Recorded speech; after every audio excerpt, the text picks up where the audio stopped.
कहूंगा, मैं ईश्वर के साथ अपनी बात को खत्म करना चाहूंगा। ভাই শুভ ভট্টাচার্যকে এবং আজকের এই যে যুব সমাজের যে জনজোয়ার আমরা রানীগঞ্জের বুকে আজকে দেখতে পেলাম, এই জনজোয়ার প্রমাণ করে দিচ্ছে যে 18 থেকে 28 তৃণমূল কংগ্রেসের সাথে রয়েছে, এই 18 থেকে 28 মমতা বন্দ্যোপাধ্যায়ের সাথে রয়েছে, এই 18 থেকে 28 আমাদের মামাটির মানুষের সাথে রয়েছে। বন্ধু, আপনারা যারা আজকে এই পথে যে র্যালিতে পায়ে পা মেলালেন, আপনারা হচ্ছেন দেশের ভবিষ্যৎ। এই ইয়ং জেনারেশনই হচ্ছে দেশের ভবিষ্যৎ। এই দেশের কান্ডারি আপনাদের হাতে, কারণ আপনাদের মধ্যে থেকে উঠে আসবে পরবর্তী সময়ের লিডার এবং পরবর্তী সময়ে যারা সরকারকে চালাবে, যারা সমাজকে চালাবে।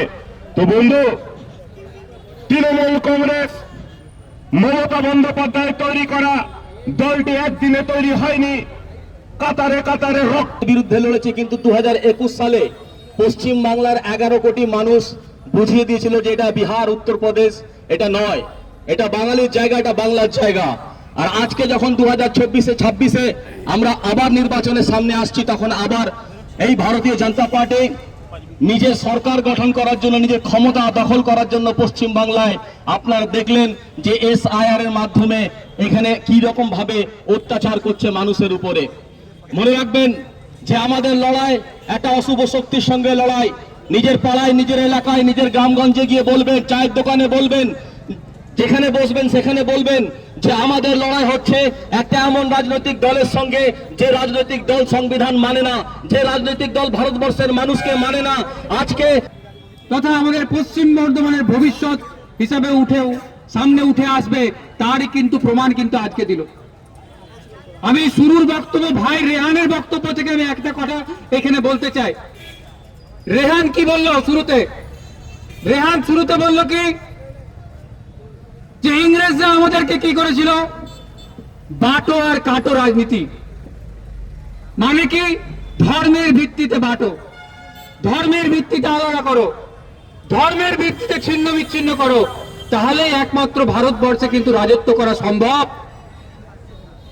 আর ঠিক সেই পন্থায়, সেইভাবে একই उपाय একটা ভারতের সর্বভারতীয় बीच की लड़ाई, ये लड़ाई सच और झूठ की लड़ाई है, डेवलपमेंट वर्सेस झूठ की लड़ाई है।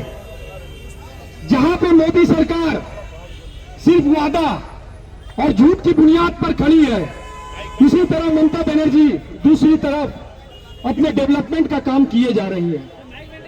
ममता बनर्जी ने क्या किया? ममता बनर्जी ने हम युवकों का हाथ मजबूत करने के लिए 1500 रुपए का जुबो साथी पोर्टल को चालू किया। ममता बनर्जी ने लड़कियों को मजबूत करने के लिए कन्याश्री का काम किया, गरीबों के इलाज के लिए स्वास्थ्य साथी कार्ड किया। मोदी जी ने क्या किया?